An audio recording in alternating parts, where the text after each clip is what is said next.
What is going on, everybody, and welcome back to another Yugioh Sevens episode review. Today, guys, we are going to be going over episode 52, the season 1 finale of Yugioh Sevens. That's right, guys. This is the final episode of the first season of Yugioh Sevens. This is going to be a very interesting discussion for the final season of this show. So I am very excited to be discussing this with you guys as always. So without further ado, let's not waste any more time and let's get right into it. So generally speaking, what were my thoughts on this episode? I thought this was a good episode to conclude season 1 of Yugioh Sevens. The episode starts off where we left off in the last episode, where we're kind of in a predicament right now, as Rush Duels is currently being uninstalled, and it seems like nothing that they can do to prevent this from happening. They're in a tight spot right now, and even though they're able to find the location of where Otis is at, which, let me talk about Otis real quick before I get into that. We learned nothing about the motivation of Otis this episode, which was a little bit disappointing. I would have liked to see why he's doing this, because we still don't understand why he's doing this. After trying so hard to give the support to Yuga, to continue on Rush Duels, to then just out of nowhere decides, you know what, I'm going to uninstall Rush Duels. It just doesn't make any sense for his motivation. I was really hoping that we would learn this in this episode,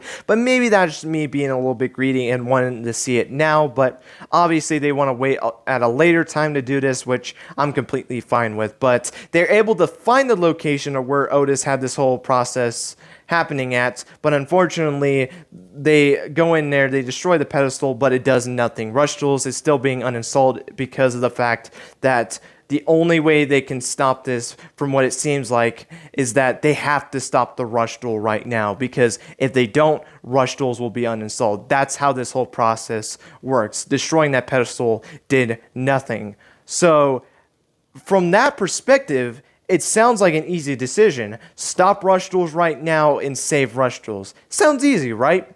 However, there's a problem with that, as Yuga states in this episode that even if they do that, Rush Duels are still not going to be able to be played, because the next person to start Rush Dueling is going to be the death of Rush Duels. The next person to start a Rush Duel and finish that Rush Duels will be uninstalled regardless. So it just becomes a point of picking a poison in the scenario for Rush Duels. Do you end Rush Duels now, or have someone else end Rush Duels? So basically, they're not getting out of this. Rush Duels is going to be uninstalled regardless. There's nothing that they can do. So through a mutual agreement, Yuga and Luke decide, you know what, since we're in the middle of the duel right now, and the duel has been great so far, they want to make this the best Rush Duel that they can possibly have, to basically have it as a send-away gift for Rush Duels. And they are going to continue this Rush Duel, knowing the fact that Rush Duels is going to be uninstalled once this duel concludes. And we even see during the duel that the monsters are starting to disintegrate, and even on the moon, that whole structure that we end up seeing on that robot that was like kind of like sculpted into the moon is getting disintegrated by the robots that are up on the moon. So we kind of see in the whole process during the duel that Rush Duels is still being uninstalled. So yeah, they really didn't have much choice, so they just decide to finish where they're off right now, and that's what ends up happening. They continue the Rush Duel. And speaking of the Rush Duel, what were my thoughts now that the Rush Duel has concluded? I will start by saying this. This, in my opinion, was probably my favorite Rush Duel. I thought the back and forth between this duel was great. I really thought there was a good amount of back and forth. This duel just barely became my favorite duel of the entire show so far, with Yuga and Neil being a very close second. I loved both of those duels, but this duel just had a little bit more of an edge on the duel. And I did like the whole stakes fact of it, I will say that as well, because I feel like, well, I don't know, like, it's very interesting. I mean, we've had this whole entire thing where Rush Duels has always been on the line, so I guess it's not really that different, so never mind. I thought this was a little bit more special, but now kind of thinking about it more, not really, because this is another case of Rush Duels being put on the line, which I really do hope they stop doing that. I'm I'm getting a little bit tired of it just being rush duels. I thought it was very interesting that Goha Double Six was actually going after Goha,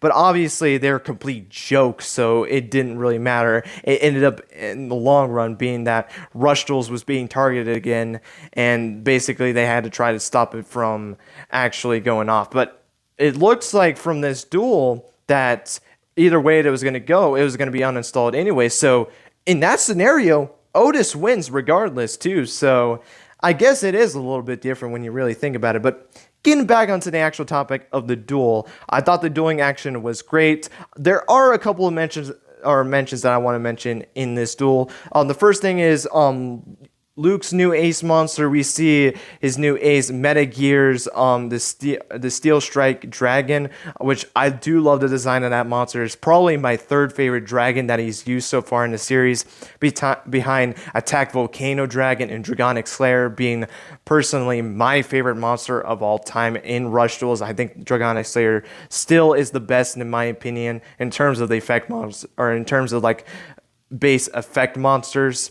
It's different from maximums, because maximums, I do believe YGG Drago is my favorite out of all of the monsters. But getting back in the topic, we see Meta Gears for the first time, and he uses this monster to beat Yuga's maximum monster, being the only character in Yugioh Sevens so far to actually beat a maximum monster, which I actually liked. I think that just shows that even though, yes, maximums are this powerful emissary to deal with, but it doesn't mean that they're indestructible. They can still be defeated with the right duelists and with the right cards. And Luke was able to prove that. He's able to destroy it. It even looks like a couple of times. He does this twice during the duel. He does it with Meta Gears and Gears, where it looks like he just basically punches the monster himself, which I think was a little cool addition that they added to it as well. I actually really did like that.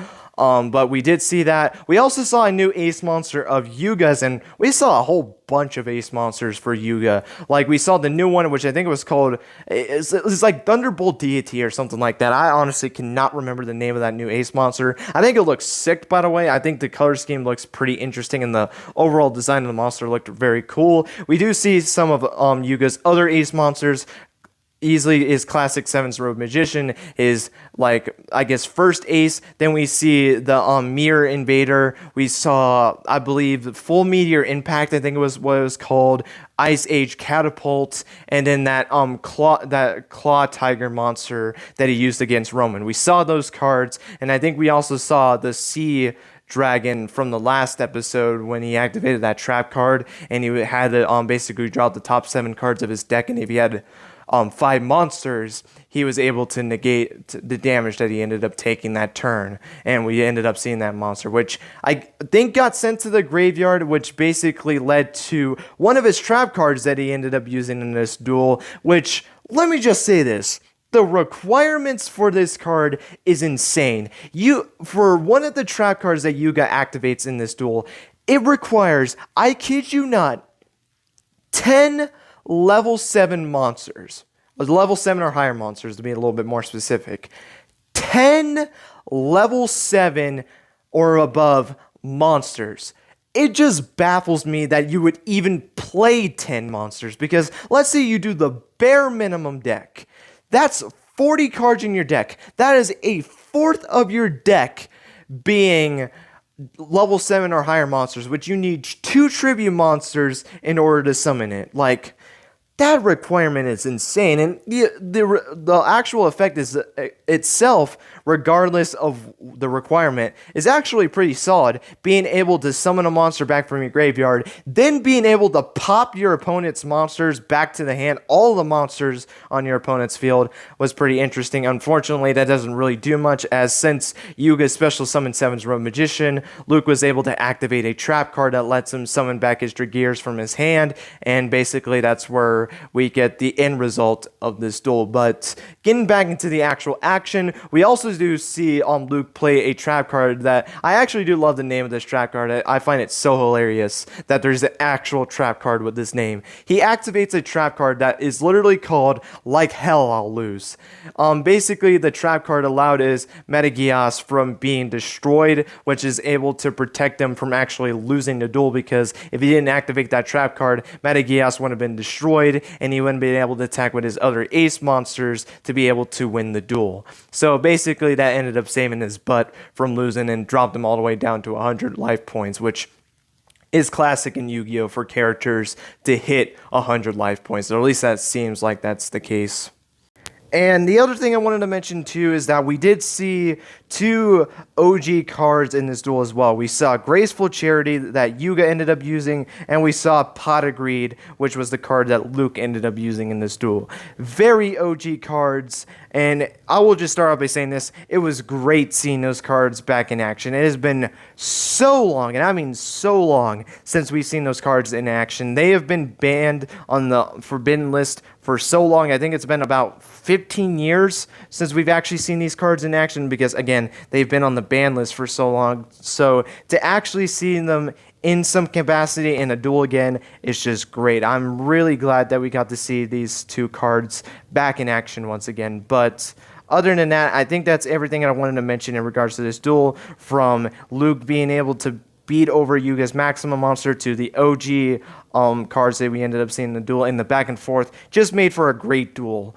But with that being said, I wanted to discuss the rest of this video in regards to Yuga losing this duel. Obviously, that's the big result when it comes to this, is that Rook ended up winning this duel. He ended up becoming the king of duels, and Yuga ended up losing. Now, I will say this, in regards to Yuga losing, I think the only thing I really did not like was at the end scene where he was like sitting down on the ground, not acting really normally like himself, and he was like kind of whining like a little baby because he ended up losing, which maybe it's just because of the fact that I gotta remember that this kid is 11 years old, but it is very childish of him. But again, he's 11 years old, so it's not really that big of a deal. But what the big deal is, or at least to some people, is that Yuga lost this duel, because again, wins and losses apparently have to be everything. And if it wasn't already bad enough that the Neil situation ended up happening, and even the Roa situation as well, this whole controversy ended up having to come up as well. And just like the Nia one and just like the Roa one, a lot of people are claiming that this duel and this result just killed Yuga's character. Like, I just don't understand anymore. I just really do not understand anymore why a loss just completely kills the character. Now, Yuga, I can see a little bit more of an exception here, because he lost 5 duels in the first 52 episodes of the show, which no protagonist has ever lost that many times, regardless. Now, I will say this, I'll be a little bit fair, that maybe 5 losses was a little too much. I think 4 was enough, to be completely honest. So I think 5 was maybe a little too much, but to say it kills his character, I don't think is really that accurate at all. Honestly, him losing 5 times is really not that big of a deal as people are making a claim to be. Again, I think it maybe was a little bit too much, but it doesn't kill his character. I don't understand why losing duels kills characters. Like, if that was the case, the first duel that Roman lost, that should have killed her character immediately. When Gakuto lost his first duel, that should have killed him immediately. When Neil lost for the first time, that should have killed him immediately. Like, you get the point. Like, just because of the fact that characters are losing does not mean that that character is dead. It's because they think it is better for the story to make it the way that they're going to do it. And I think this was the best result possible. I think Luke should have won this duel, because really think about this. Luke, since the beginning of this show, has been fighting to become the king of duels. And guess what? Yuga didn't really care about that whatsoever. The only reason why he even had that motivation to begin with was when Otis kind of talked him into it. And guess that? That was right before the tournament. Like, he really did not have much time to really think if this is what he wants to do. Because, honestly, generally speaking, even though at that moment in time, maybe he was fighting for it, he really did not deserve it. Because the thing is that Luke has fought so hard to get into being the king of duels. And for Yuga to win it out of nowhere when he didn't originally want to have it in the first place, I feel like that just kicks Luke to the curb. And also think about this as well, you kind of screw Gakuto and Roman in the process because their efforts become useless. What's the point of Roman winning that duel if Luke doesn't end up winning the duel? Because what does that win resolve in the end, other than the fact that it helps with Raw realizing that he was wrong? But again, I argue that you could have still done that regardlessly, so there's that. It makes it to where Gakuto getting a draw against Neil, basically a complete waste of time, because if Luke lost his duel, what was the point of that? Like, it really didn't matter. I felt like for the whole team itself and for the efforts that Gakuto and Roman put into this tournament, it just made all the sense that Luke had to win this duel. And again, I want to reiterate this. It does not kill Yuga's character that he lost this duel. It's not that big of a deal because, and I agree to some degree of what people have stated by this, is that Yuga does not really focus on dueling.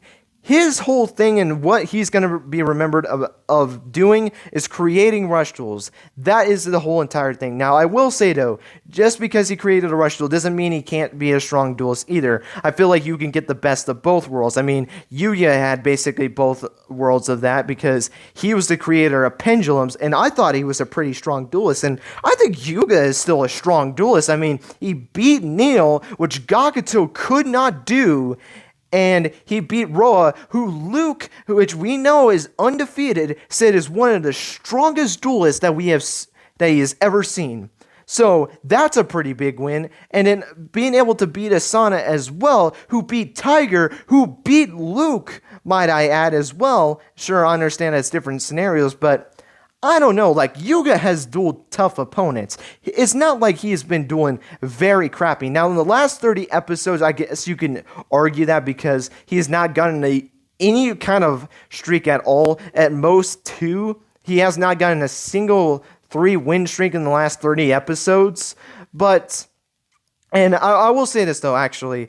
I do hope they do change that going forward, that maybe he wins a little bit more duels, because I want to kind of see a little bit more of his strength in terms of his duels, because kind of similar to Roman, I think in terms of him as a character himself is pretty high, but his dueling is a little bit low. I would really like to see a little bit more development in his dueling, similar to how I want a little bit more of her character development in terms of Roman than just her dueling, because I think her dueling has been great in terms of the opponents that she's beaten and just the duels that she's just won overall, but in terms of character growth, I think that can grow a little bit as well. So I kind of want to see that going into the next season, which I think we will get. So, honestly, I'm not really worried about this. Now, if Luke ends up going undefeated in the entire show, then I guess maybe you can argue it, though. I don't think this duel, maybe I would argue. Probably some other layer duel, I would probably argue. Probably the first duel between these two, I would argue, because there was no stake on the line. I think the only thing they fought for was that if Luke ended up winning that duel, Yuga could not publish rush duels publicly because of the fact that he wanted to keep it in secret for the time being. So, in general, it doesn't really matter because Yuga ended up doing it anyways, even though Luke ended up winning the duel. So, Luke ended up winning the duel. So, that's just my general thoughts on that. I want to know your guys' thoughts on this. Do you think this kills Yuga's character that he ended up losing this duel? And let me know what you guys just think of the tournament at all, because I will say this. Although the tournament, I wish we saw a lot more of it, the tournament was still a little disappointing to me. Though I will say this. They did the three like duels in the finals. I thought those were really good duels. The Hanto duel, I was never high on. Not to say it was a bad duel or anything like that. It was just that it wasn't really that high for me, but that was probably because of what they did with Hanto's character. But I thought the finals were good. I actually thought they were really good duels, but I wish we did see a little bit more of the tournament. And I think they kind of hurt themselves with restricting it to 13 episodes. But hey, what can you really do about that? But Luke ends up becoming the king of duels, but unfortunately, rush duels get uninstalled, as so we thought. Apparently, Yuga and Neo were able to reinstall rush duels during their duel, which I will say this, I was not a big fan of that at all. I don't understand why they rushed to have rush duels reinstalled so quickly, not no pun intended, but I just felt like that was so rushed, the way that they did that. I don't understand why they couldn't linger that into the next season to where maybe during the beginning stages of season 1 or season 2, they end up figuring out how they can actually reinstall rush duels since it's been a while, maybe see how people have kind of taken the whole situation after rush duels being uninstalled. I would have liked to see what people kind of thought about the whole situation and how people reacted after this, but I guess we're not going to get that because rush duels ended up getting reinstalled, and it just seemed like the whole point of Otis trying to uninstall rush duels was really, there was no point at all. So overall, that was the thing that I really didn't like. I wish they didn't do that, but hey, what are you going to really do about that? But Yuga, thanks to the help of Kaizo, was able to reinstall rush duels, and basically everyone is now free to rush duel once again. And then at the final part of this episode, we see the new villains of the next season, the Goha siblings. And boy, oh boy, am I excited to see what the Goha siblings are going to bring into the show. Also, another thing, too, I guess to mention with that reinstallation of rush duels, apparently the robot has become physical now. Like, that was very interesting because apparently they were able to make it with the satellites that crashed down onto the moon, and they were able to basically create it into this giant robot, similar to how the engraving of the moon was the robot, but I guess they now created a physical form of the robot. And what's very interesting is that, and maybe, I don't know if many people notice this, but the Rush Duel robot has the Master Rule, like, dual disc, or the Goha dual disc form on it, or at least the blade looks like it, because it doesn't look like there's only 3 monster zones. It looked to me like there was 5 on there, but it was really hard to tell. I just think about it because that brief moment when we saw the regular rush duels again, it just reminded me that, like, one of the ends, like, it still looks like the 7, but the 7 looks extended, and then you had a weird extra slot behind where the normal 7 would be at, and that's what it looked like on the robot. So does this robot basically have a Master Rule form? I don't know, which I'm gonna be honest, maybe that's just me trying to hold on to hope that we will still see Master Duels in the show, because honestly, I really do believe that we will never see a single Master Duel in this entire show. I mean, I think about the flashbacks, and every single flashback scene, they used a Rush Duel card. So that just makes me believe that we will never see Master Duels in this show, which it sucks because you guys know I'm the biggest advocate when it comes to seeing the Master Rule format in Yugioh Sevens, but I really have kind of lost a little bit of hope that that's not going to really happen. But that was just something I kind of noticed with the robot, other than the fact that it apparently has a physical form at this point. But other than that, I think that is everything that I wanted to cover for this episode and the Season 1 finale of Yugioh Sevens. But with that being said, that is going to be it for this episode review, guys. But with all that being said, that is going to be it for my episode 52 review of Yugioh Sevens. The Season 1 finale has now come, but you know what? When one season ends, another one can begin. And guys, I am very excited for Season 2 of Yugioh Sevens. And with all that being said, Thank you guys so much for watching. I hope you guys enjoyed. Let me know what you guys thought about this episode. Did you like this episode? Did you think the episode was okay? Or did you not really care for this episode at all? And let me know what you guys thought about Yuga losing this duel. Do you think it was a good thing? Do you think it was alright, it didn't really matter? Or do you think this was just a terrible idea? Would love to know all your guys' thoughts on this, and seeing the OG cards, Luke being able to beat the maximum, everything. I would love to know all your guys' thoughts on this episode. But guys, that is going to be it. Thank you guys so much for watching. And until next time, guys, take care and have yourselves a great rest of your day.